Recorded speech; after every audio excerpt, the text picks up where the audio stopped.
সংগ্রামের মধ্যে নিয়ে আসলাম। আজকে শুনতে উদ্বিগ্ন হয়ে গেল, অত্যন্ত উদ্বিগ্ন হয়ে গেল যখন দেখি যে স্লোগান হচ্ছে ভয়াবহ রকমের ব্যক্তিকেন্দ্রিক অস্বাধীন শিষ্টাচার বিবর্জিত স্লোগান দিচ্ছে আমাদের কিছু কিছু মানুষ। আমি যখন দেখি যে যারা 1971 সালে স্বাধীনতায় বিশ্বাস করেনি তারা আজকে এমন এমন কথা বলছে যে কথা বলতে আমরা যারা মুক্তিযুদ্ধ করেছিলাম, আমরা মুক্তিযুদ্ধ করেছি, এখন সেখানে প্রশ্ন এসেছিল যে আমরা সরকার করেছিলাম। বন্ধুগণ, এই বিষয়গুলো আমাকে মাথায় রাখতে হবে। অত্যন্ত সুপরিকল্পিত যেটা করতে চাই বলতে আমি ঠিক করতে চাই না, একটা চক্রান্ত চলছে যে কিভাবে বাংলাদেশের নির্বাচনটাকে ব্যাহত করা যায়, পিছিয়ে দেওয়া যায়, আরো সময়টা টেবিল করা যায়। আমরা খুব ব্যাখ্যাহীন কথা বলতে চাই, আমরা অত্যন্ত আশাবাদী।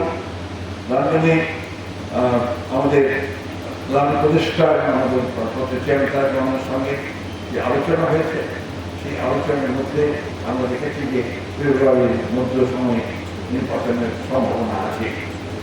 এটাকেই আমাদেরকে বাস্তবায়িত করার জন্য অন্যান্য দলগুলোকে সবগুলোকে মিলিয়ে এগিয়ে যেতে হবে।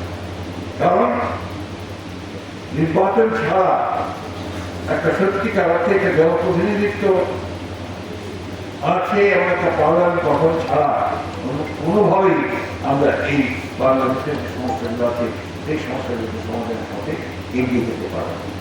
আজকে পৃথিবী বদলাচ্ছে প্রতি মুহূর্তে। এখন আপনার যে আমেরিকার প্রেসিডেন্ট ট্রাম্প যে ট্যারিফ দিয়েছে, এতে করে বাংলাদেশের অর্থনীতি অবস্থা ঠিক দাঁড়াবে আমার মনে করতে পারে, ভালো করে বলতে পারতেন, বললে ভালো করে জানতে পারতেন। আমরা কিন্তু ওই জায়গাতে বেশ বিপদেই আছি। আমরা যেভাবে আমাদের অর্থনৈতিক অবস্থার পরিবর্তন করতে চাই,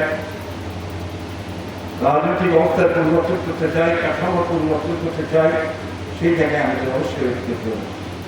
সেই ঐক্যতা হবে আমি মনে করি যে আমাদের একটা সঠিক সুন্দর সকলের কাছে গ্রহণযোগ্য একটা নির্বাচনের মধ্যে দিয়ে আমরা এগিয়ে যেতে পারি।